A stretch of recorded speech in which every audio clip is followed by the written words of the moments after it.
자, 안녕하세요. 주식 정리해드리는 주정남입니다.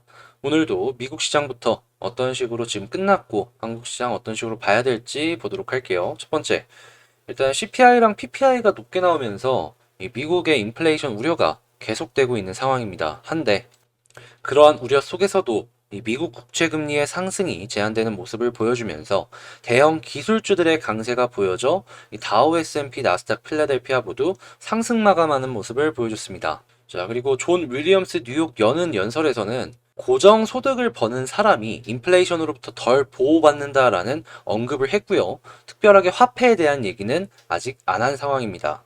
자, 그리고 미국 9월 채용 공고 같은 경우엔 1,040만 건으로 지난 8월 이후 꾸준한 감소세가 보여지고 있어 고용이 어느 정도 조금씩이나마 진전이 되고 있다라고 생각을 해보면 될 것 같고요. 국제유가 같은 경우에는 미국의 에너지 공급 대책 발표 후에 80.79달러로 대략 마이너스 0.98% 정도 하락 마감하였습니다. 자, 그리고 달러는 약세를 보여주고 있고요. 금 가격 같은 경우에는 강세를 보여주고 있네요. 자, 그리고 뉴스를 봤을 때 인플레로 인해서 미국이 지금 성난 민심을 보여주고 있다라고 해요. 바이든 같은 경우에는 이 트럼프가 연임에 실패한 걸 보고서 본인도 그렇게 될 수 있다라는 생각을 하고 이 인플레는 어떻게든 잡으려는 움직임이 보여줄 수 있다라고 보여지는데요. 그들이 대책을 어떤 식으로 낼지 우리는 그 대책을 통해서 한국 증시 그리고 관련주로 어떤 식으로 연관해서 볼 수 있을지 요거를 머릿속으로 그려나가면서 지켜보면 좋겠습니다. 자, 그리고 유럽의 일부 국가가 코로나가 계속해서 심각해지는 모습을 보여주면서 다시 이 고강도 봉쇄 카드를 꺼내들고 있다라고 해요. 진단키트의 사용이나 아니면 백신이나 코로나 이 치료제 이런 쪽의 수요는 앞으로도 향후 꾸준할 것이다 라는 그러한 시그널이 아닐까 싶습니다. 자, 그리고 이조용 부회장이 5년 만에 북미 출장을 간다라고 해요. 파운드리 투자 및 실행을 기대한다라는 이제 시장의 평가가 있는데 이 단위가 조 단위가 아니라 수십조 단위잖아요. 관련 주들 꼭 한번 보시면 좋겠습니다. 특히나 소재보다는 지금은 장비를 봐야 될 때겠죠. 자, 그리고 글로벌 디램 가격이 지금 하락하고 있다라고 해요. 서버 디램 같은 경우에 올해 첫 하락이다라고 하는데 삼성 같은 경우에는 이미지 센서로 일부 라인을 변경을 했다라고 하죠. 그래서 이 시장의 영향이 상대적으로 덜 받기 위한 움직임으로 각 사마다 조금씩 대응 전략을 다르게 진행을 하고 있다라고 보여지는데 실적을 봐야지 그게 얼만큼 잘 먹힐 수 있을지 파악을 할 수 있기 때문에 한동안은 불안감을 갖고 차근차근 보는 게 좋을 것 같습니다. 자, 그리고 웨이퍼랑 원자재 가격이 상승을 하고 있어서 내년에는 이제 반도체가 도미노로 가격 인상이 우려가 되고 있다라고 해요. 가격은 떨어지는데 원자재 가격은 올라간다. 자, 그리고 차량용 반도체 같은 경우에는 이게 공급 우려가 길게는 2023년까지는 봐야 된다라고 하기 때문에 자동차 관련해서 생산 문제는 꾸준하게 진행이 될 것이다라는 걸 알 수가 있겠습니다. 자, 그리고 LCD TV 패널 같은 경우에는 10개월 만에 25.8% 그러니까 4분의 1이 떨어졌다라고 해요. OLED 쪽으로도 더욱더 빠르게 전환이 될 것이다라고 생각이 드는 내용이 아닐까 싶고요.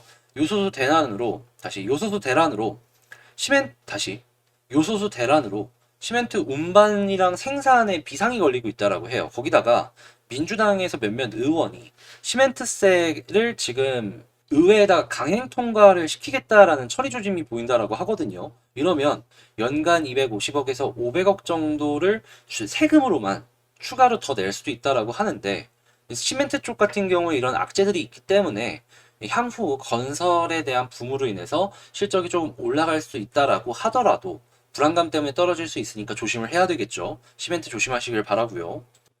지금 정부가 국산 콩을 어떻게든 보호하기 위해서 수입 직배를 지금 계속해서 줄이고 있다라고 하거든요. 그래서 업체 한숨 얘기를 하고 있는데 몇몇 이 콩으로 뭐 여러 가지를 만드는 회사들은 아예 휴업을 하던가 아니면 폐업을 하고 있다라고 하니까 대두나 뭐 이런 관련해가지고 여러 개 엮일 수 있는 회사들은 이제 관련으로 계속해서 보시면 좋을 것 같습니다. 자, 그리고 바이든, 시진핑이 곧 있으면 이제 화상이죠. 화상으로 정상회담을 한다라고 해요. 자, 여기서 어떤 얘기가 나올지는 모르겠지만 뭐 대충 예측하고 있는 것들이 있잖아요. 미중 간의 갈등에 대해서 어떤 식으로 무언가를 해결해 나갈지 이런 것들 관련주들 보시면 좋을 것 같고요. 내일 10월 소매 판매랑 산업 생산이 나옵니다. 미국 건데 이게 나오니까 지금 CPI랑 PPI 관련해가지고 또다시 엮어서 보시면 좋을 것 같네요. 자, 이렇게 오늘의 시장 정리 쑥 한번 해봤는데, 구독, 좋아요 한 번씩 눌러주시면 감사하겠고, 자, 그럼 개별 종목 한번 보도록 할게요. 제가 이번에 분석해볼 종목은 두산중공업이고, 일단 뉴스 나온 거 있어가지고 뉴스 한번 보고 수급이랑 차트로 넘어가서 보도록 할게요. 두산 수소사업 가치 높아. 목표 주가 15만원에서 22만원으로 상향한다. 이 수소사업의 가치가 1조 육박하기 때문에 주주가치 평가가 더해질 것이다 라고 하면서 두산중공업의 모회사죠.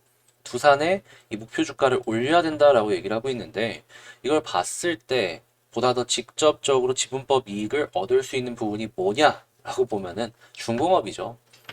이 두산 그룹에서 수소 사업의 핵심은 결국엔 이 두산 퓨얼셀인데, 두산 퓨얼셀의 지분을 많이 갖고 있는 건 중공업이고, 두산 같은 경우에는 두 번 거치고 나서 이 두산 중공업의 지분을 두산이 갖고 있는 거잖아요. 이렇게 거치고서 지분이 희석될 대로 희석된 두산의 가치가 수소 쪽으로 봤을 때 괜찮겠습니까? 아니면은 퓨얼셀과 직접적으로 연결이 되어 있는 이 두산 중공업의 가치를 조금 더 높게 평가를 할 수 있겠습니까? 지주사 디스카운트라는 것들을 여러 가지로 연결해서 생각을 해본다라고 했을 때, 얘는 중간 지주고 얘는 완전 지주잖아요. 차라리 수소만 보고 갈 거면 두산보다는 중공업이 조금 더 괜찮다라는 것이죠. 그래서 요 뉴스는 오히려 두산 중공업의 가치를 높여주는 뉴스가 아닌가, 그런 생각을 하면서 요거 한번 체크를 해봤고요. 자, 그 다음에 수급으로 한번 보도록 하겠습니다. 자, 일단 두산 중공업의 수급을 보면은 최근에도 계속해서 연기금이 사들여주는 모습을 보여줬죠. 야, 얘는 안 쉬고 계속 삽니다. 이외에도 여러 가지 기관들에서 꾸준하게 많이 사주는 모습을 보여주고 있는데, 요날 조금 올라가는 날에는 그 이전에 21선을 지지하고 올려주는 그날에 비해서는 수급이 약했던 건 사실이에요. 그래도 산 거 다 안 팔았잖아요. 아직 쥐고 있잖아요. 크게 걱정할 거 없는 그런 정도다라고 해석을 해볼 수가 있을 것 같고, 오늘의 하락은 외국인이 좀 많이 팔아서 좀 떨어지는 거다 정도로 볼 수 있을 것 같습니다. 장 끝나고 나서 요 예상치 지금 마이너스긴 한데 거의 100도 안 넘잖아요. 플러스로 순식간에 바뀔 수 있기 때문에 플러스 몇에서 끝나는지 요걸 주의 깊게 보는 게 맞는 것 같네요. 곧 있으면 대선이잖아요. 네, 대선에 원전 관련 이슈는 무조건 나올 수밖에 없기 때문에 요 부분에서만큼은 연기금이나 이제 뭐 여러 가지 기관들의 심리를 좀 긍정적으로 한 발 걸치고서 보는 게 맞지 않나 싶어요. 그리고 플러스 계속 이어가게 된다면 그러면은 뭐 나쁠 거 없다. 그냥 계속해서 좋게 보면 돼요. 자, 그러면 자, 차트를 한번 보도록 할게요. 일단 이 11선을 확실히 오늘은 이탈을 하는 그림을 보여줬어요. 근데 요날 제가 말씀드렸던 거 기억하실 분들 있을지 모르겠는데, 이 밑꼬리를 한번 찍은 걸로 인해서 이 다음번 만약에 하락을 하게 된다면 21선 부근에서 한 번 정도 더 지지를 받을 가능성이 높아졌다라고 말씀드렸어요. 오늘 11선 이탈했잖아요. 21선 지지 라인으로 생각을 하시면서 보시면 될 것 같습니다. 그래서 지지 라인 첫 번째 여기, 두 번째로는 여기 22,500원인데 여기랑 차이가 너무 멀죠? 그렇다라는 얘기는 뭐냐? 21선 라인마저도 이탈하는 그림 보여주면 절반 매도, 나머지로 갖고 가다가 만약에 다시금 21선 회복하는 그림 보여주면은 전량 매수, 그러니까 판만큼 매수하면 돼요. 판만큼. 그러면 결국 비중은 지켜질 거 아니에요. 손실은 줄이고 혹시 모를 변수를 대비하는 방법이죠, 이게. 이거 왜 절반이냐라고 말씀을 드리냐면, 만약에 팔았는데 살려고 했을 때 못 사게 하면서 쭉 올라가는 경우도 생길 수 있잖아요.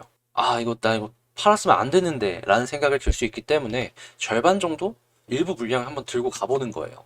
그리고 나머지 절반은 요 부근 이탈 전까지 홀딩을 하시면 나름 괜찮게 전략을 짜볼 수 있지 않을까 싶네요. 그리고 현재 위치는 계속 말씀을 드리는 가장 개미들이 많이 사고 있는 요 매물대, 요 매물대 자리. 아, 이 위로 올라가면 좋겠는데, 이게 계속 한 끗이 조금씩 아쉽네요. 한 끗이. 그리고 만약에 21선 밑으로 떨어지게 된다면 여기까지 좀 빠르게 갈 수도 있다라고 보는 게요. 지금 헤드앤숄더가 어느 정도 완성이 됐거든요. 헤드앤숄더. 한번 떨어지면 크게 떨어질 수 있습니다. 빠르게.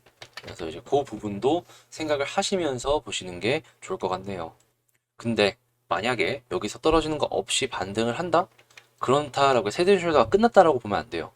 큰 흐름상의 헤드앤숄더는 요거거든요. 근데 이렇게 해서 이렇게 올라간다라고 해서 안 눌리라는 법 없고 눌리게 된다면 요런 그림이잖아요. 이것도 하나의 봉으로 취급이 돼가지고 이런 식으로 헤드앤숄더가 완성이 되는 거예요. 이 고점을 뚫고 올라가는 그림이 아니라면 이 저항 패턴 여기에 대한 부분은 안심을 빠르게 하면 안 될 것 같습니다. 자, 근데 만약에 이 부분까지 뚫고 올라가게 된다면 아무래도 이 부분이 가장 많이 사람들이 물려있는 그 다음 자리잖아요. 여기까지 이 비어있는 공간까지는 한번 노려볼 수 있을 것 같아요. 요게 대략 한 3만원, 4만원, 3만원. 자, 그러면 이제 한번 정리를 싹 해보자면 이제 큰 흐름상의 우상향은 맞아요. 우상향 맞고 특별하게 안 좋거나 그런 건 아직 안 보여지고 있습니다. 작은 파동에 괜시리 흔들려가지고 정리했다가 나중에 후회할 수도 있기 때문에 일부는 조심을 하는 게 맞는 것 같기는 한데 그래도 혹시나 아까 말씀드렸던 이 부분 이탈하면은 쭉 빠지는 헤드앤숄더의 그림으로 연결될 수가 있기 때문에 이 부분만큼은 조금이라도 조심을 하면서 지켜보면 좋을 것 같네요. 만약에 제가 이 종목 들고 있다라고 하면은 21선 절까지는 계속해서 홀딩하면서 지켜볼 것 같아요. 자, 이렇게 상황별 전략 대응 방법 제가 생각하는 것들이 어떤 건지 한번 싹 해서 말씀드려 봤는데 어떻게 도움이 좀 되셨나요? 도움 되셨다라고 생각을 하신다면 구독 그리고 좋아요 한 번씩 눌러주시면 감사하겠고요. 주식이라는 게 100%라는 게 없잖아요. 이게 올라가는 경우일 수도 있으면 떨어지는 경우일 수도 있다고. 저는 이 확률상 봤을 때 괜찮아 보이는 것들 이제 이런 그림이면 이렇게 갈 수 있다. 저런 그림이면 저렇게 갈 수 있다라고 여러분들께 한번 같이 공부해 보자라는 개념으로 이렇게 말씀을 드리는 거니까 한번 참고해 보셨으면 좋을 것 같아요. 자, 구독, 좋아요 잊지 마시고요. 아, 그리고 제가 곧 있으면 이제 멤버십을 시작을 할 거예요. 다시금 이제 곧 있으면 멤버십의 수익 창출을 최근에 신청을 해가지고 이제 멤버십이 열리게 될 텐데 그냥 뭐 간단하게 제가 한 15개 정도로 보고 있는 관심 종목이 뭔지 넣고 빼고 할 거예요. 좀 좋으면 계속해서 여기 넣어놓고 안 좋으면 빼고 이런 걸 반복을 할 텐데 그냥 얘가 어떤 것들을 지금 주요하게 많이 보고 있구나. 요거 궁금하시면 멤버십 열리면은 한번 생각해 보시고 들어오시는 것도 좋을 것 같아요. 자, 뭐 그건 관심 있으신 분들은 한번 생각해 보시면 될 것 같고 저는 다음에 더 좋은 영상으로 다시 찾아뵙도록 하겠습니다. 주식 정리해드리는 남자였습니다. 감사합니다.